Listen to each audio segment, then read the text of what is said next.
নমস্কার। আজকের ভিডিওটি প্রত্যেকের জন্য খুবই ইম্পর্টেন্ট। অবশ্যই ভিডিওটি একটু মন দিয়ে দেখবেন। কিছুদিন আগে আমার সাথে এরকম একটি অভিজ্ঞতা হয়েছিল, সেই জন্য আমার মনে হলো আপনাদের সাথে ব্যাপারটি শেয়ার করা দরকার। অবশ্যই এখানে বলে রাখি, বিভিন্ন সংবাদ মাধ্যম বা সোশ্যাল মিডিয়ায় আপনারা যা দেখতে পান, ফোন করে একটি ওটিপির মাধ্যমে ব্যাঙ্ক অ্যাকাউন্ট খালি করে দিয়েছে। যদিও আমার অনেক ব্যাঙ্কে অ্যাকাউন্ট আছে, কিন্তু আজ পর্যন্ত আমি এরকম কোনো স্ক্যাম কল পাইনি যেখানে আমাকে ফোন করে আমার তথ্য চেয়েছে। এরকম কিছু ব্যাপার কিন্তু আজ পর্যন্ত আমার সাথে হয়নি। কিন্তু রিসেন্টলি আমার সাথে এরকম একটি ঘটনা ঘটেছে, যার ফলে আমি কিছুটা আন্দাজ করতে পেরেছি। যদিও এখানে বলে রাখা দরকার, স্ক্যামাররা আপনার তথ্য কিভাবে পায় সেটা কিন্তু কেউ বলতে পারে না। তাদের কিন্তু যথেষ্ট সোর্স থাকে, বিভিন্ন জায়গা থেকে তারা কিন্তু তথ্য কালেক্ট করতে পারে। যেমন আপনি বিভিন্ন জায়গায় যে সমস্ত ডকুমেন্টগুলো দেন, সেগুলো ডিজিটালাইজ হওয়ার পর বা সেগুলোর কাজ হয়ে যাওয়ার পর সেগুলো বিভিন্ন জায়গায় নষ্ট করে দেওয়া হয়, সেখান থেকে তারা পেয়ে যায়। এছাড়া বিভিন্ন জায়গা থেকে তারা এরকম তথ্য পেয়ে যায়।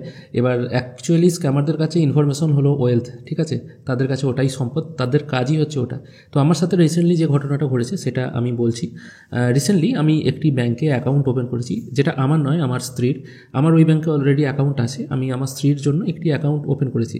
তো অ্যাকাউন্ট ওপেন করার পর একটি সমস্যা হয়, সেটা হলো এটাই, স্ত্রীর যে সমস্ত ডকুমেন্টগুলো আছে সেই ডকুমেন্টগুলো যথারীতি আমি ব্যাংকের যিনি কর্মচারী আছেন তার কাছে জমা দিই। যেমন Aadhaar card, PAN card, voter card, এই সমস্ত ডকুমেন্ট। এবং সেখানে একটি ফোন নাম্বারও মেনশন করে দিই, যেহেতু ব্যাংক অ্যাকাউন্ট খুলতে গেলে একটি ফোন নাম্বারের প্রয়োজন হয়। সেই জন্য আমি ওই ডকুমেন্টে ফোন নাম্বারও একটি মেনশন করে দিই, যে নাম্বারটি ছিল আমারই নাম্বার।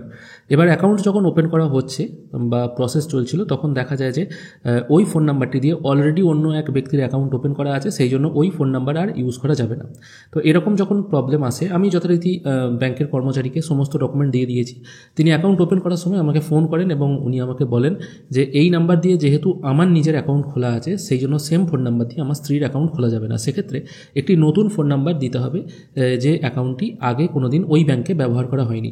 তো আমি সেই জন্য, আমার একটি নাম্বার ছিল, যে নাম্বারটি ধরতে গেলে কেউই জানে না, এরকম একটি নাম্বার ছিল। সেই নাম্বারটি আমি আমার ব্যাংকে দিই এবং যথারীতি সেই যে ফোন কলের মাধ্যমেই কিন্তু তিনি নাম্বারটি নেন। পরবর্তীকালে আমি জানতে পেরেছি, আমি যখন তাকে ফোনের মাধ্যমে নাম্বারটি বলেছিলাম, সেই নাম্বারটি তিনি কিন্তু কোনো জায়গায় নোট করেননি। তিনি যথারীতি সেই নাম্বারটি ইনপুট করেছেন এবং তারপর ব্যাংক অ্যাকাউন্ট যথারীতি ওপেন হয়ে যায়। এবং তারপর আমার কাছে এসএমএসও চলে আসে ওই নাম্বারে যে অ্যাকাউন্টটি ওপেন করা হয়ে গেছে, এবং সেখানে আমি কিছু টাকা ডিপোজিটও করি। ব্যাস, এই পর্যন্ত ঠিকঠাকই ছিল। এরপর আমার কাছে ফেব্রুয়ারি মাসের সেকেন্ড স্যাটারডে, মানে যেদিন ব্যাংক বন্ধ ছিল, সেদিন আমার কাছে একটি ফোন কল আসে এবং ফোন কলে আমাকে অপর প্রান্তের ব্যক্তি বলেন তিনি ওই ব্যাংকের একজন কর্মচারী এবং তিনি হেড অফিস থেকে কথা বলছেন। তিনি আমাকে বলেন, আমার ব্যাংকের সমস্ত তথ্য তিনি মোটামুটি ঠিকঠাক বলে দেন, কারণ তিনি আমার ব্যাংক অ্যাকাউন্ট নাম্বার টোটালটা বলে দিয়েছেন, কী নামে অ্যাকাউন্টটা আছে, আমার বাড়ি কোথায় এবং আধার কার্ডের সংখ্যা, সব কিছুই কিন্তু তিনি আমাকে ঠিকঠাক বলে দিলেন। এবং তিনি আমাকে এটাই বললেন, এই অ্যাকাউন্টে কেন এখনও পর্যন্ত প্যান কার্ড লিঙ্ক করা হয়নি। আমি বলি, আমি যখন অ্যাকাউন্টটি ওপেন করেছিলাম তখন আমি Aadhaar card, voter card, PAN card সব কিছুই দিয়েছিলাম, তা সত্ত্বেও কেন লিঙ্ক করা হয়নি সেটা আমি বলতে পারবো না। তিনি আমাকে তখন অফার করেন, এই অ্যাকাউন্টটা আজকেই লিঙ্ক করতে হবে প্যান কার্ড, না হলে কিন্তু অ্যাকাউন্টটা ইনঅ্যাক্টিভ হয়ে যাবে বা বন্ধ হয়ে যাবে, মানে অ্যাকাউন্টটা টোটালি ক্লোজ হয়ে যাবে, এরকম আমাকে একটি বলা হয় আর কি। কিন্তু আমি যতদূর জানি অ্যাকাউন্ট ওইভাবে বন্ধ করা যায় না, তার উপর আবার নতুন অ্যাকাউন্ট। আমি তখন তাকে বলি, আমার যেহেতু ফোন কলটি এসেছিল সেদিন ছিল ব্যাংক বন্ধ, তখনই বলে যে হেড অফিস থেকে ফোন এসেছে, তখনই আমার একটু সন্দেহ হয়। কিন্তু উনি যখন সব কিছু তথ্য ঠিকঠাক দিয়ে দেন, তখন কিন্তু আমার সন্দেহ অতটা হয়নি। তারপর থেকেও তিনি আমাকে বললেন, তিনি শুধু আমার কাছে আমার প্যান কার্ড নাম্বারটি জানতে চাইছেন, কোনো ওটিপি, ব্যক্তিগত তথ্য তিনি কিছু জানতে চান না। শুধুমাত্র তিনি আমার কাছে ওই প্যান কার্ড নাম্বারটিই জানতে চান, এছাড়া তিনি আর কিছু জিজ্ঞেস করবেন না। এবার সত্যি কথা বলতে কি, আমার কাছে সেই মুহূর্তে প্যান কার্ড থাকেও নি, আর আমি নাম্বার দেওয়ার ইচ্ছেও আমি সেই মুহূর্তে প্রকাশ করিনি। আমি তখন বলি, ঠিক আছে, আপনি একটা কাজ করুন, আপনার যদি মনে হয় ব্যাঙ্ক অ্যাকাউন্টটি বন্ধ হয়ে যাবে, তাহলে আপনি ব্যাঙ্ক অ্যাকাউন্টটা বন্ধ করে দিন।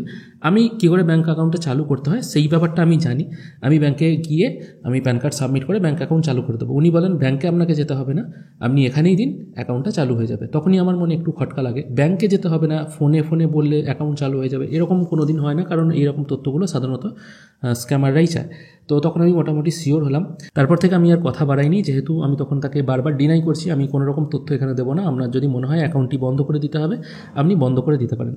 এরকম যখন আমি তাকে কথা বলছি, তিনি যথারীতি, তিনি বলাটা ভুল, সে যথারীতি খুবই ক্রুদ্ধ হয়ে যান এবং উল্টোপাল্টা কথা, যেটাকে সহজ ভাষায় গালাগালি বলা হয়, সেরকম তিনি আমাকে গালাগালি দিতে শুরু করেন। আমি তারপর ফোনটি রেখে দিই।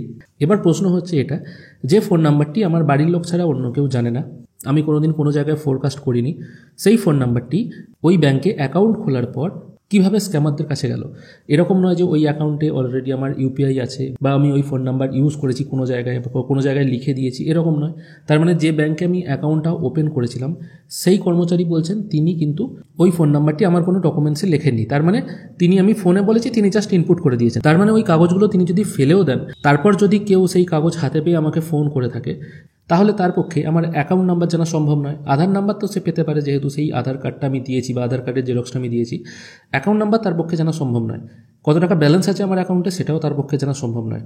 তাহলে এই তথ্যগুলো যে লিক হচ্ছে, এই তথ্যগুলো লিকেজ কিন্তু ব্যাংকের মেন সার্ভার থেকেই হচ্ছে, এবং ব্যাংকের বিভিন্ন আধিকারিকরা আছেন, তারা কিন্তু এই তথ্যগুলো কোনো না কোনো টাকার বিনিময়ে হোক বা অন্য কোনো কারণে হোক, তাদের সাথে হয়তো স্ক্যামারদের যোগাযোগ আছে, সেইভাবে ছড়াচ্ছে।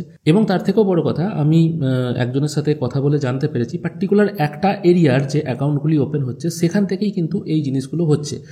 অন্যান্য এরিয়ায় যদি সেই ব্যাঙ্ক অ্যাকাউন্ট ওপেন করা হয় সেখানে কিন্তু এতটা প্রবলেম হচ্ছে না, পার্টিকুলার একটা এরিয়া থেকে হচ্ছে। তাহলে ধরে নিতে হবে এটাই, যে সেই এরিয়ার যে সমস্ত ব্যাঙ্ক অ্যাকাউন্টগুলো ওপেন হচ্ছে সেই তথ্য কোনো না কোনোভাবে অন্য কোনো জায়গায় পাচার করা হচ্ছে। এটা একটা তো সেফটির ব্যাপার থাকছে না। কারণ আমি আজকে সিনসিয়ার, আমি কিছু বললাম না, অন্য কাউকে যদি ফোন করা হয়, কিছুক্ষণের জন্য আমার মনে হয়েছিল তিনি হয়তো সব কিছু ঠিকঠাকই বলছেন, তার মানে তিনি সত্যিই বলছেন। কারণ এত তথ্য তার কাছে গেল কী করে? কারণ সব কিছু জিনিস আমি পরে জিনিসগুলো মিলিয়ে দেখলাম তিনি সব কিছু ঠিকঠাকই বলেছেন। কারণ এত তথ্য তিনি পেলেন কী করে?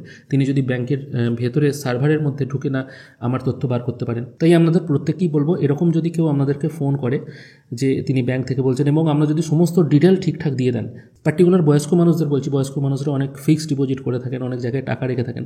অনেকে হয়তো আপনাদেরকে বলতে পারেন যে এই কাজটা করুন, না হলে কিন্তু আপনার ফিক্সড ডিপোজিট নষ্ট হয়ে যাবে, এরকম হয়তো ভয় দেখাতে পারে। আপনারা কিন্তু ভুলেও ভয় পাবেন না। যদি কোনোভাবে ফোনে কোনো তথ্য চায়, পরিষ্কার বলে দেবেন আমার ফিক্সড ডিপোজিট টাকা নষ্ট হোক, আমার কোনো কিছু যায় আসে না। দেখুন, আপনি তাকে যদি ওটিপি বলে দেন তাহলে তো আপনার টাকা গেলই। আর যদি সে সত্যি করেই ব্যাংক থেকে ফোন করে থাকে, সে আপনাকে ব্রাঞ্চে ডেকে পাঠাবে।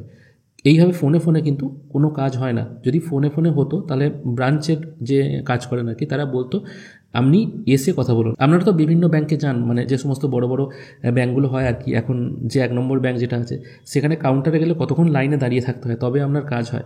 আর সামান্য আপনার কিছু প্রবলেম হলে সেখান থেকে আপনাকে ফোন করে রাখবে, এত ভালো সুবিধা আমরা তো এটা আশা করতে পারি না। তাই আপনারা সবাই সচেতন থাকবেন। আশা করি আমার এই কথাগুলো সবার উপকারে লাগবে। ধন্যবাদ।